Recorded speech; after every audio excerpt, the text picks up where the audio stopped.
What's up, heavy duty crew? It is shoulders and chest day. We trained legs on Tuesday. Today is Friday, so we've had 72 hours to recover. But there was no upper body work done, so that would have been,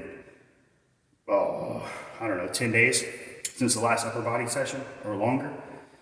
So I think we're good to go. The previous upper body session was a complete botch. Pretty sure I talked about it. Went in way too early, tried to train too many days consecutively, and overreached. And I couldn't move any of the weights that I would normally move. I had to completely skip a movement.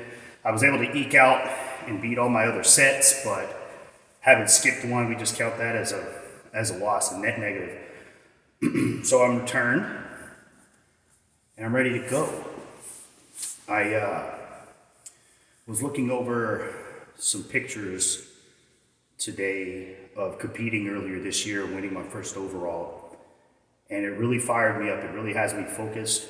It really has me excited, driven. A new fire for bodybuilding has fired up in me. Over the last 6 months, I've dealt with this bicep injury, trouble in my own personal life, trying to be a father to 2 children, having a stay-at-home wife who's worn thin and ragged with 2 toddlers. It's been hard on me on all fronts, marital, financial, stress. I started taking up bad habits, wanting to try to stay up late as many nights as I could to try to have time for myself. You want some silent time, you want some time to do your own thing when you're constantly caring for others or working. And none of that is good for bodybuilding. So here recently, I've buckled down. I've been averaging 7.5 or more hours of sleep a night. Really started to structure down my diet too, eating like I should, eating like a bodybuilder. And I'm feeling excited, feeling invigorated. Not as much at this very moment as I was earlier today. Things happen that can knock you off. You're moving along smooth, you're super excited about what's to come, and you're really pumped up to train, and then, like for example, for me, it was a bad attitude that I was leaving to train today instead of tomorrow. So we had talked about me maybe training Saturday. I would come to the train, and then I would come to train, and then I would go back home and then get ready to leave and do our grocery haul, which we have to drive about an hour to do. And I was just feeling super motivated today and feeling really good and feeling fresh, and I don't want to drive around all day tomorrow. So I decided to come tonight. That irritated my spouse, and that kind of got in my head and really threw me off. But it doesn't matter how you feel. You want to come in here, you want to feel good, you want to feel excited, you want to feel motivated. That helps you push harder. That helps you do more. But I think people see me outside. They're probably standing at the window talking. I can hear them. Some kind of parade going on for Yule or Saturnalia. And they're admiring my gains. They probably don't know there's a gym here because it's a hidden spot, which is pretty cool. But yeah, so fuck it. Get down to brass tacks. Stop talking. These people are distracting me. The spouse has distracted me. Lots of distractions in life, but we have to execute. I've warmed up pretty good. I've got to do 8 reps. I did 7.5 last time I was in here. So let's cue the music and we'll get on to business. So today's album is going to be Apoptosis by Elysian. It's a great melodic tech album. Very intricate, very technical, very melodic, very beautiful. Great music. It's something I needed to help get me in the zone, so I'm going to pop that back on.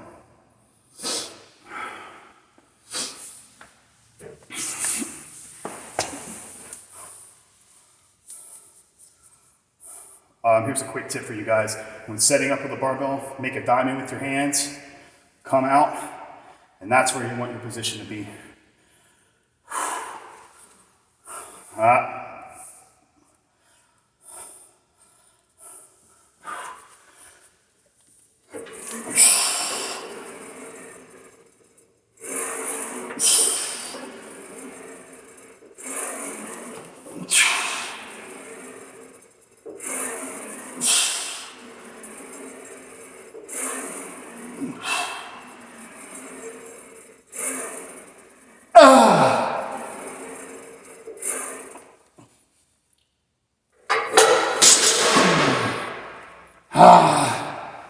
Well, it felt like my reps were way deeper today. And then there's the fucking distraction. So I'm gonna give myself a little bit and I'm gonna stimulate.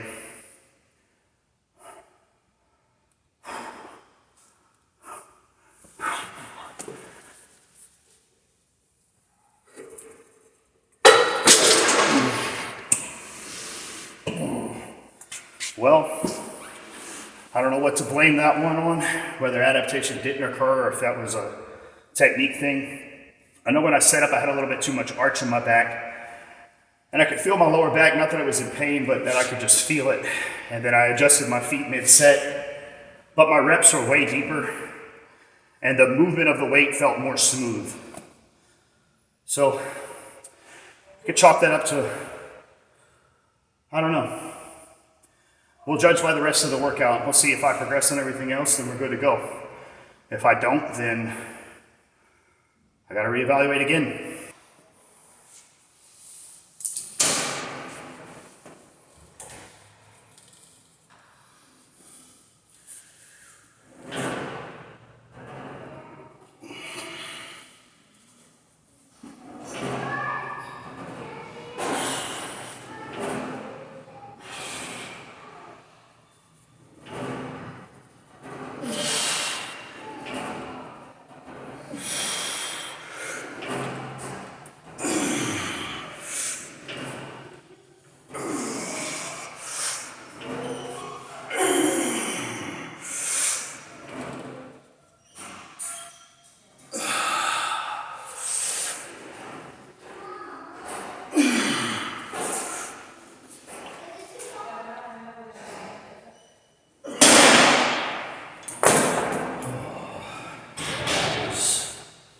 Very stimulating, and I am definitely stronger than I was the last week, the last session I did this, so who knows, maybe the pressure's a fluke, people yelling and hollering outside, things on my mind, but that's why we have a full experiment, you know, that we're running.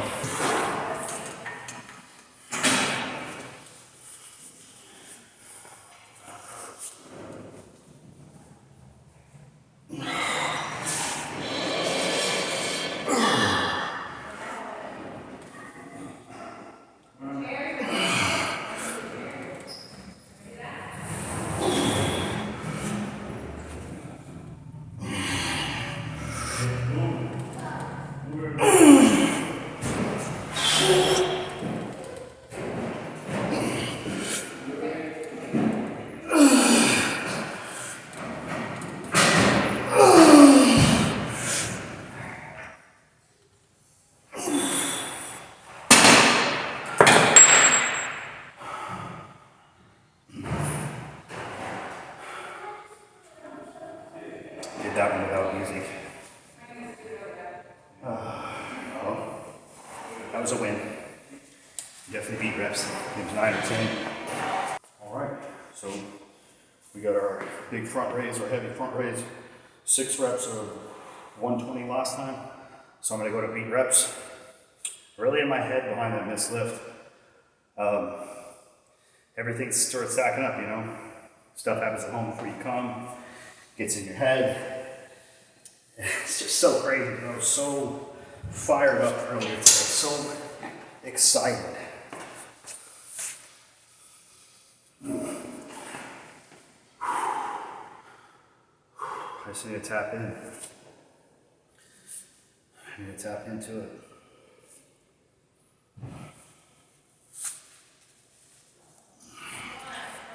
Know thyself.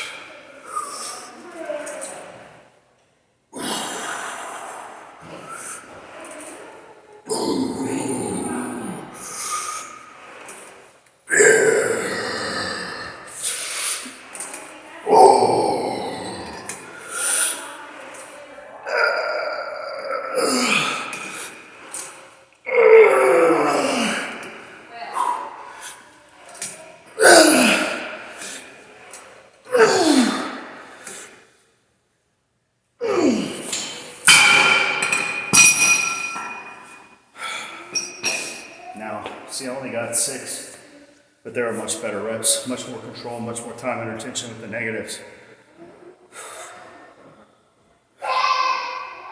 So we'll call that a win. And, you know, if I want to be my own skeptic, and I want to appeal to the logic on the other side, well, I got a great pump. My shoulders are totally engorged. You know, they're burning. They've been hit hard. I know I can't replicate that set. I could probably drop to, you know, a few kilograms on the shoulder raise and not perform well. And same thing with the press, so. I guess today's lesson is shit happens. Previous sessions were my own laxity and lack of discipline. And today it's just raining on my parade. We got other shit to do. Let's move on the chest. All right.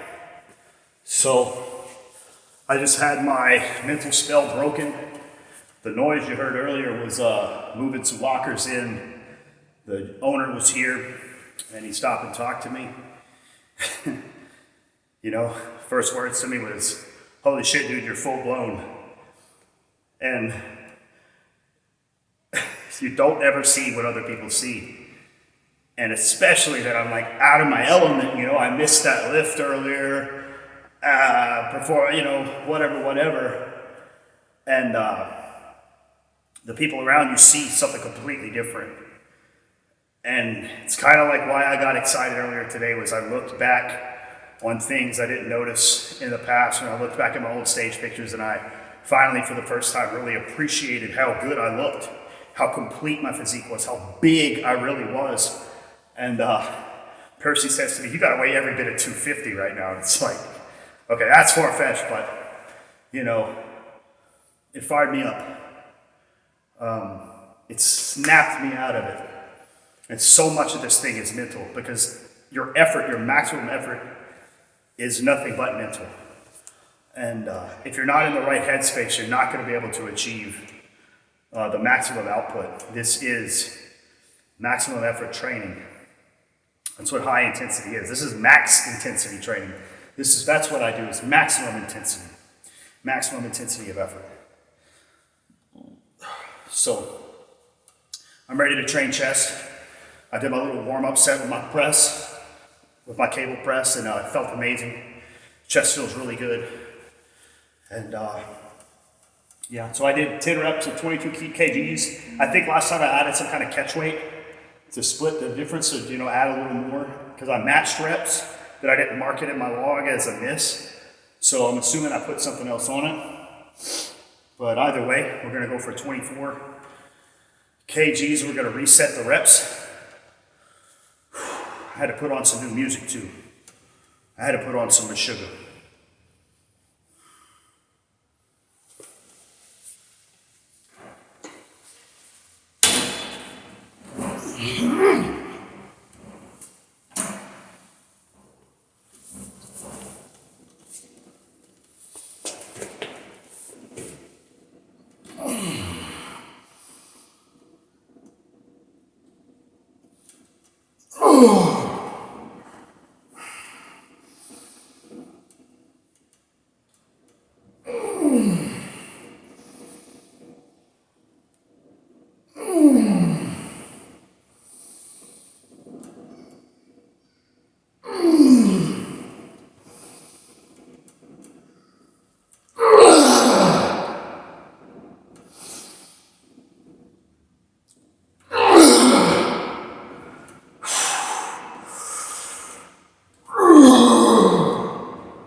Well, we beat the shit out of last week's set.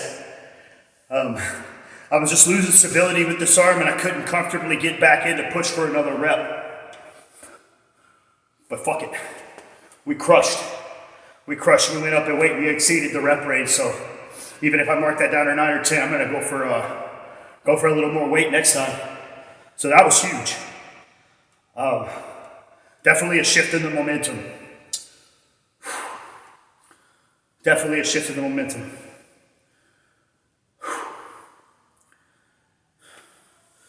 On to the next one. So here we are, going to the dreaded incline dumbbell fly. There was a point in time where I was doing hundreds for reps in the high teens, if I'm not mistaken, but that was the first movement of a workout, and it's something I've been progressing on a really long time, so shouldn't be discouraged at using 90s in my top set when it's the fourth exercise in a training day and a relatively new movement. You know, I think I've only had 4 sessions with this. So I said I had 5.5 at 90 last time. I'm gonna acclimate with a little bit heavier weight. Just kind of get right into it while my chest is still really nice, stimulated. The contraction's really good. I feel everything very well right now.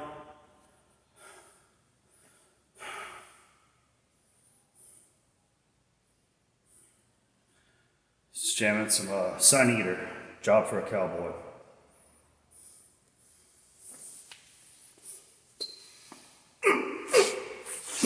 So I got the 60s to start off.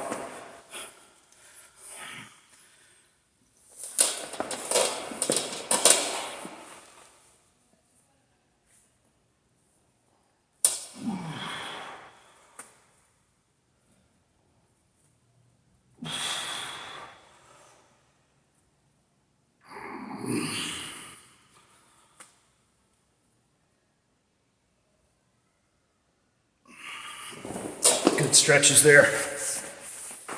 I was having this reflection while I was walking around, you know, the emphasis that must be placed on recovery time, you know, infrequency of training is so important if you're going to train with maximum levels of intensity and you want to progressively overload, because merely getting another rep could remain impossible.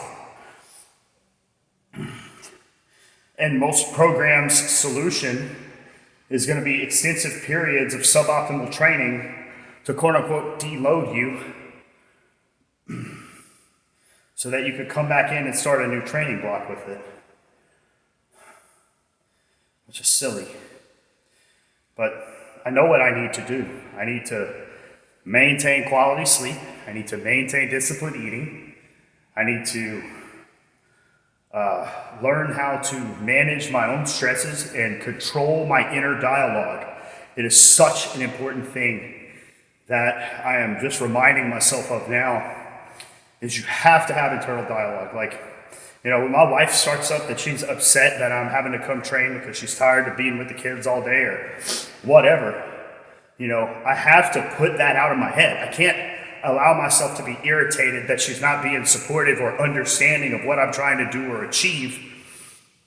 I need to not repeat it in my head. I need to just let it go of, hey, you'll be all right when I get home. You'll have all day with me tomorrow, and just ignore it. Don't let it fester. You know, but I let little bits of bitterness build up in me, and when it affects your headspace, man, it affects everything else. So I came in with that. I came in rushing because of that. I got people outside the door making noise, become self-conscious. You know, my inner dialogue was just running, and I'm not focused on, I'm a champion. I'm here to work. I'm executing. You know, I'm Mr. Heavy Duty. I didn't have that single thought. I didn't have those thoughts until I talked to Percy. And then you saw what happened after that? Inner dialogue. Inner monologue. A dialogue is between two. And you shouldn't have two. It should only be one. You know? Because a double-minded man is unstable in all his doings. So we don't want that. Let's fucking go.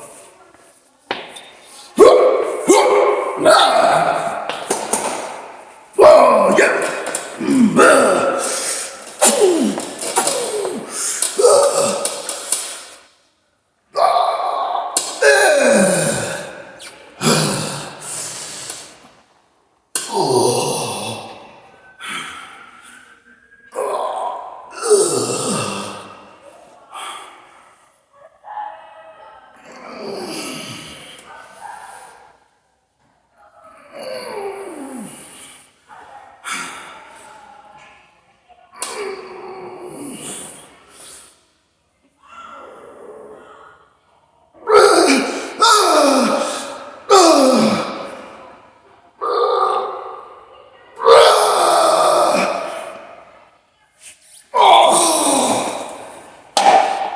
was 7 reps with so much more power.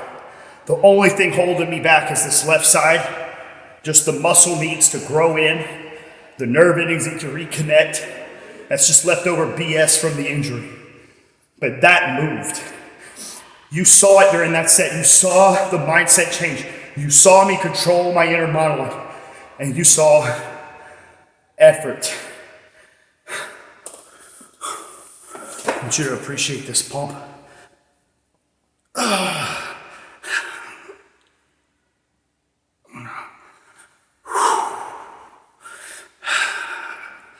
That's good stuff.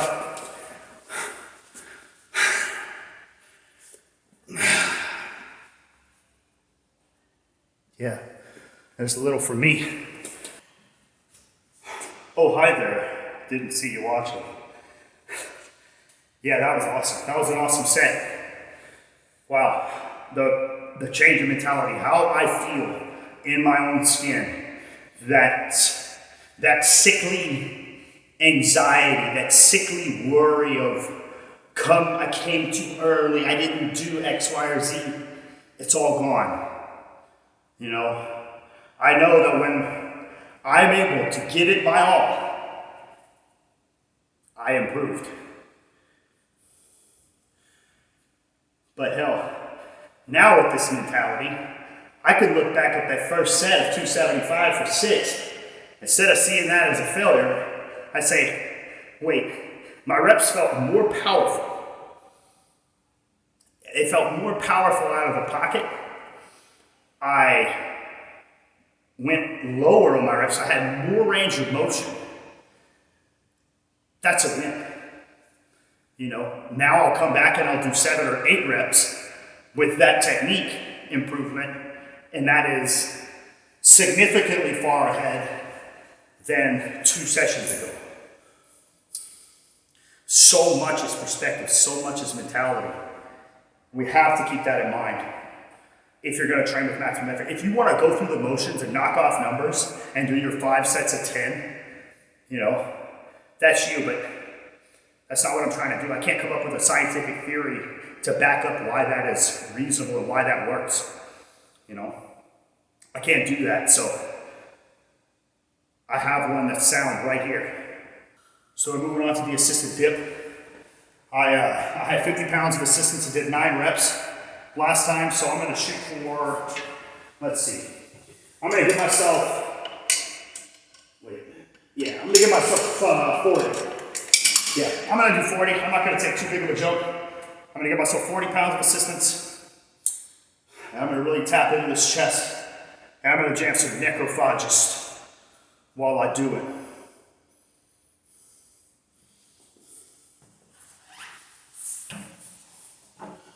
Ooh, the Muhammad Sutra solo playing right now. All in the chest. Lean forward. Stretch it. Push through it. Squeeze it.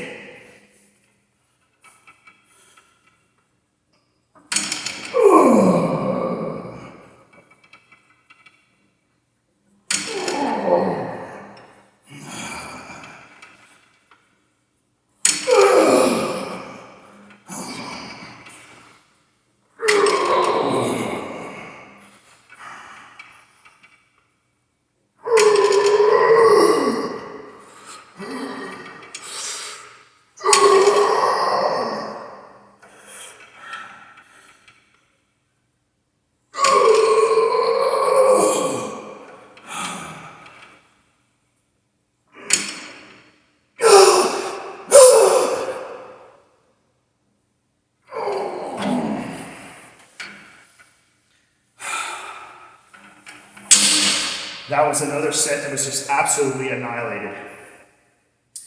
I felt so much more powerful in that set than I remember feeling last week. I had less assistance. I performed the same number of reps. That's huge. That's fucking huge. And I'm trying to get fucking huge, so it all ties together. So yeah, final thoughts from the workout. A lesson to be learned. One of the biggest gains I made today and stimulated was to control the inner monologue. Don't have a dialogue. Don't have other people's voices in your head talking to you.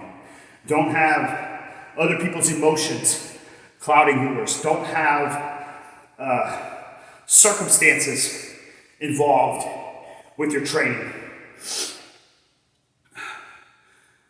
Have a monologue. A voice of power, a voice of reason, a voice of clarity. One that is conducive to maximum effort. My chest is so deeply stimulated. That's incredible. Really, really happy with how I crushed those flies. Really happy with how I crushed that chest press. Really happy with these assisted dips. I'm really happy with the control of the negatives that I had on that set of front raises. You know, can't say I'm 100% pleased with the press, but it will improve. I'm gonna give myself 4 days probably before I come in here and train arms and triceps. We'll see if that's enough. One thing that I've been doing, aside from all the dicking around in the personal life, you know, letting stresses dictate my behavior and being a fool, is trying to train too frequently. You know, I always want to try to figure out a way where I can scheme more training sessions in. That is not how I got here, guys. I did not get here by doing that. I got here by strategically training less and less to get the most out of every training session I could. Not to fit as many in as possible. Guys want to talk about leaving gains on the table? How you leave gains on the table is coming back before you attain adaptation. Because instead of waiting a couple days and getting the full benefit of your previous training session, you short-circuited the whole damn thing. So you got a complete unit of adaptation over a month instead of one every 2 weeks or one every 10 days because you short-circuited the cycle.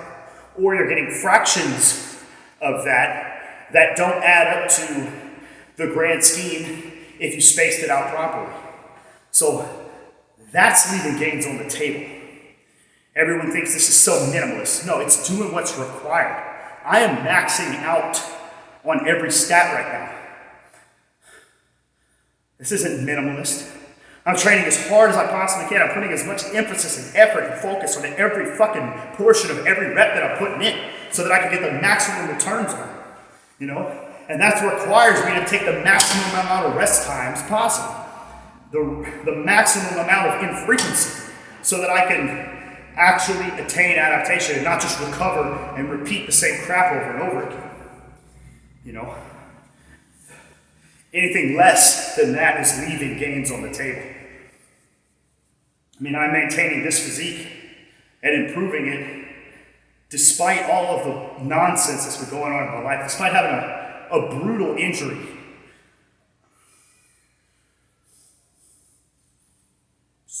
Proceeded to jam to some Ruin by Lamb of God classic.